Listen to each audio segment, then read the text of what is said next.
Now, Thomas Markle Jr., the sister of Meghan, the Duchess of Sussex, has lashed out at his sister and her husband Prince Harry in the most brutal interview he has ever given. I think your sister, Meghan Markle, has ruined Prince Harry. The answer is yes. I mean, every single interview, every single picture, every place they go, Meghan grabs him. Meghan controls him. Meghan tells him no. Meghan stands in front of him. She controls every single situation like she is the star. And she's turned Prince Harry into a man of non-substance, for her own well-being. Is always attempting to, shall we say, build relationships with very, very, very rich men. Royal family, you should be so thankful this woman wanted to leave, because she's not going to bring any good to the branding of royal. She's going to downgrade it to a level of ghetto. And that's what it is. This is just bad. Because they've made their bed for the last 6 years, and now they're sleeping on them, and the entire world knows exactly what's happening with those two. Any advice for Harry? Yeah, stop talking about the royals.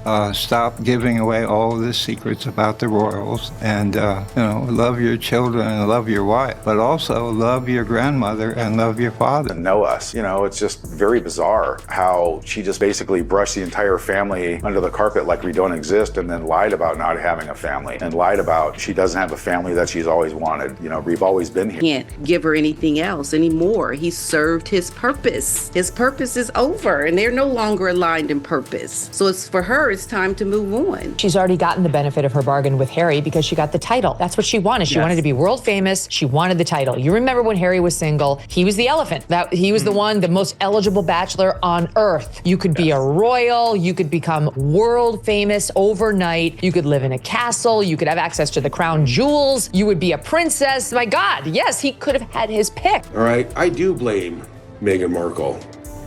Meghan Markle, stain of humanity. Yes, Meghan, and I hope you're watching right now. I hope you're watching, Meghan, because you are the stain humanity. A little bit disturbing, saying that, she doesn't have a family, she doesn't have a father, and Harry saying that she has no father now. That's just ridiculous. I don't think that she'll ever let Harry go, because she is so fixated on having a title that she doesn't even have or deserve anymore, right? Yeah. Technically, she's not part of the royal family. On paper, on the website, Duke and Duchess of Sussex. And I think that's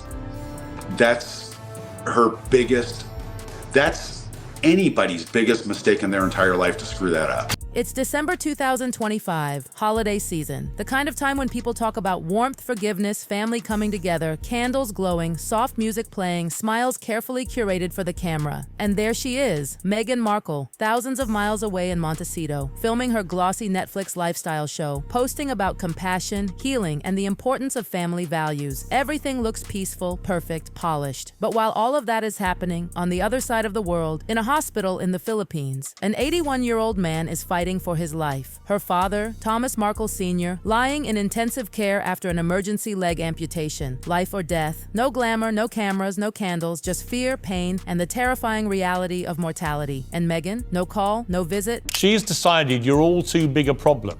Therefore, you have to be cut loose. And I got to be honest, I knew Meghan for a bit before she met Harry. Did exactly the same to me. Bang, done. She did that to many people that she knew, that she'd either worked with or was friends with or whatever. It just seems to me she's what I would call a ruthless social climber. No bedside goodbye, just a letter sent through representatives, cold, distant, clinical, like he was a public relations problem that needed managing. Not a father who raised her, not a man whose leg had just been amputated to save his life. That contrast alone makes people uncomfortable. The timing, the silence. And that's exactly where this story stops being sad and starts turning explosive. Because now her brother, Thomas Markle Jr., the same man who warned Prince Harry back in 2018 not to marry her, calling Meghan a phony and a bully, has dropped a bombshell. And this isn't some offhand comment or drunken rant. This is deliberate, calculated, and it's coming at the worst possible time for her. This is the same brother people dismissed years ago, the same brother the press tried to paint as bitter, unstable, irrelevant. But here's the problem for Meghan. Everything he warned about back then happened. And now he's back, and this time, he's not just talking. Thomas Markle Jr. says he's writing a tell-all book. And sources close to the project say this isn't about petty sibling drama or childhood memories. This isn't nostalgia. This is about exposing the chapter Meghan has never explained. The years before Suits. The years when she was supposedly broke in Los Angeles, yet somehow partying on billionaire yachts in Monaco. That's the part of her life that never fits. The part that never adds up. And it's the part she's worked hardest to keep buried because photos exist. Not rumors, not internet speculation, real images. Meghan on luxury yachts, surrounded by wealthy older men, elite yacht parties, invitations documented, Mediterranean waters, Monaco, and yet no explanation, no names, no context, no acknowledgement, just silence. Every single time the question comes up, it's ignored. And silence when there are receipts only makes people listen harder. Now comes the real problem for her. Thomas Jr. wasn't watching this from afar. He was there during those years. He saw it up close. And according to people who claim to know what's in this book, he's finally ready to answer the questions she spent years avoiding. So buckle up, because whether you think the yacht stories are real or just family payback, what's about to come out could shatter the image Meghan has spent a decade carefully constructing. And the timing couldn't be worse. Her father is dying. She won't even visit. Which raises one ugly, unavoidable question. Has Thomas Jr. finally reached his breaking point? Has he decided he's done protecting secrets for someone who won't even show up when it matters most? Do you sense that maybe trouble may lay ahead? I've always thought that. Prince Harry wanted to make amends and come meet my dad. Wow, that's just crazy. I'll tell you right now, Prince Harry, if it has to do with anything with the Netflix crew and cameras, don't even bother.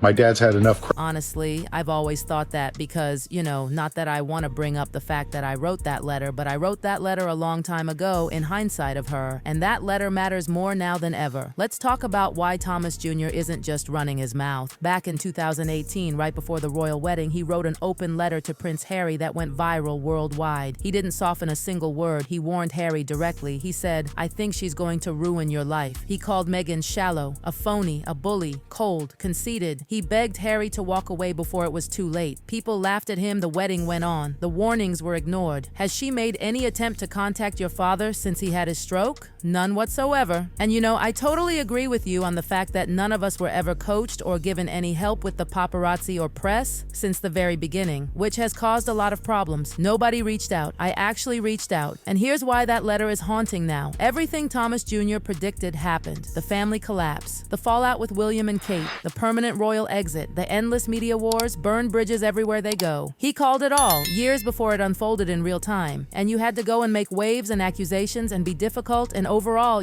taking Harry away from his family. So when the same man, who was proven right about her character, announces a book that will expose her yacht past, this isn't internet trolling. This is insider knowledge. This is her brother, someone who watched her grow, someone who knew her before the PR teams, before the royal branding, before the carefully curated humanitarian image. I do believe Meghan is driving this whole caravan for him. He is so stressed out, you can see it in his face. Despair. He's confused. He thinks he's going to get in trouble if he doesn't say exactly what Meghan says.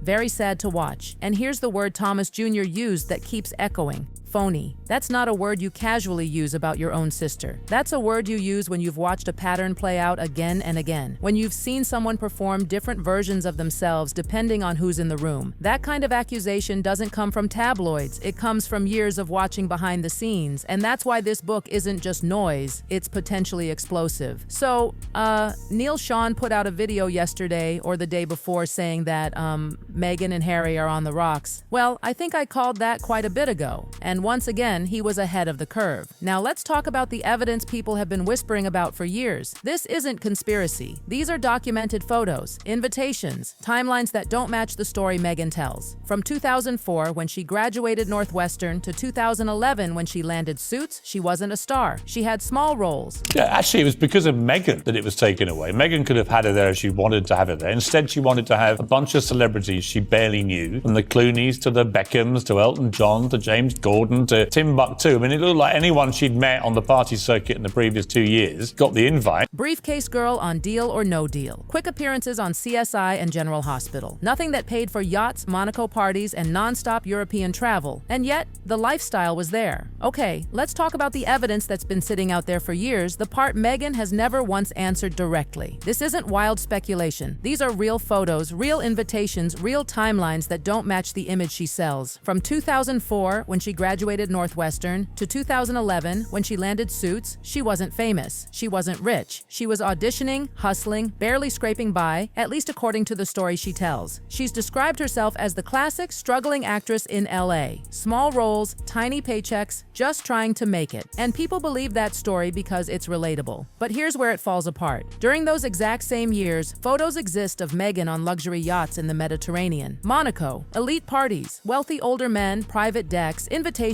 most people never even see in their lifetime. And no one ever explains how she got there. When one person tells a lie, then tells 10 more to cover it, eventually the timeline cracks. And that timeline has been cracking for years. Author Kirby Summers documented that Meghan was invited to Yacht Week 2016 in Croatia. Yacht Week isn't a casual boat ride. GQ itself described it as Sodom and Gomorrah at sea, a floating playground for the wealthy, powerful, and connected. This isn't tourism. This is elite access, closed decks, high-end networking where deals, relationships, and opportunities are made away from cameras and casting rooms. And once again, Meghan has never explained how she fit into that world. Who invited her? Who introduced her? Who paid for it? Silence.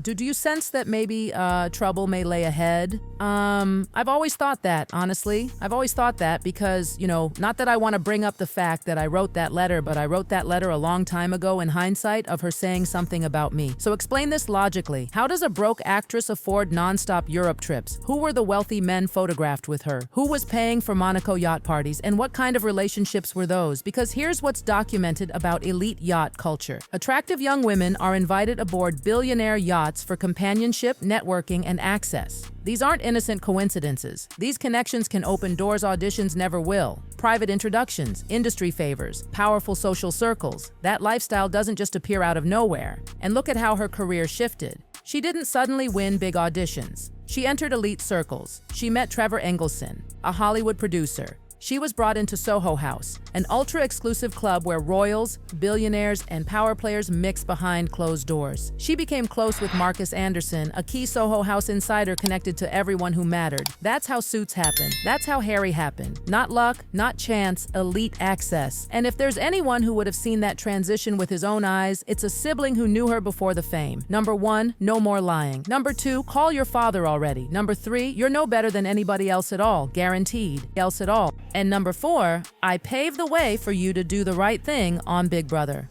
People forget something important about siblings. When you grow up with someone, you see the real version. You notice when money appears that doesn't match income. You hear the phone calls, you meet the people they don't introduce to the family, you see patterns repeat. When people are no longer appropriate parts of her circle, they have to be expunged quickly so she can move on up the ladder. Thomas Jr. is 58, Meghan is 44. According to family sources, they spent real time together growing up. This isn't a distant relative talking. This is someone who watched her evolve, watched how she moved socially, watched the same behaviors repeat over decades. And now, according to sources close to his book project, he's done being vague.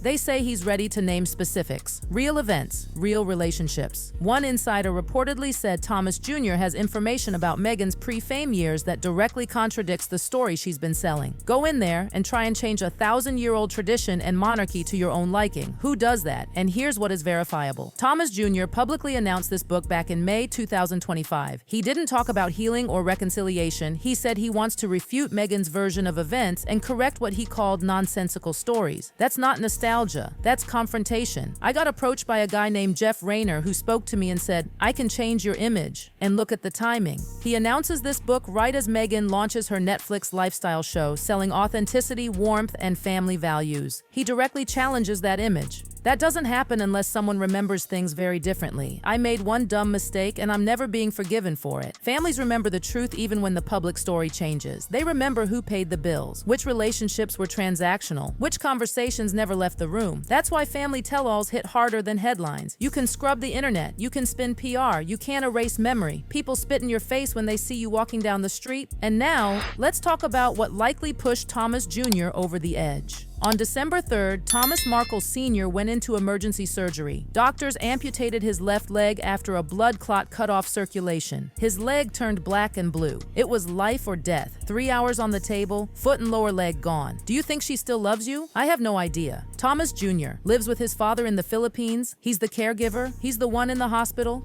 Doctors feared sepsis, gangrene. Their father is 81, 2 heart attacks, a stroke. This wasn't minor, it was devastating. And Meghan's response? Days of silence, then a letter, managed by representatives, no reported phone call, no visit. Put yourself in that position. You're watching your father fight for his life. Your sister has all the money, access, and power in the world, and she won't even show up. That kind of moment breaks something permanently. One source says Thomas Jr. feels he has nothing left to lose. The family break is final, so why protect her secrets anymore? And when someone with first-hand knowledge decides they're done staying quiet, buried details don't stay buried.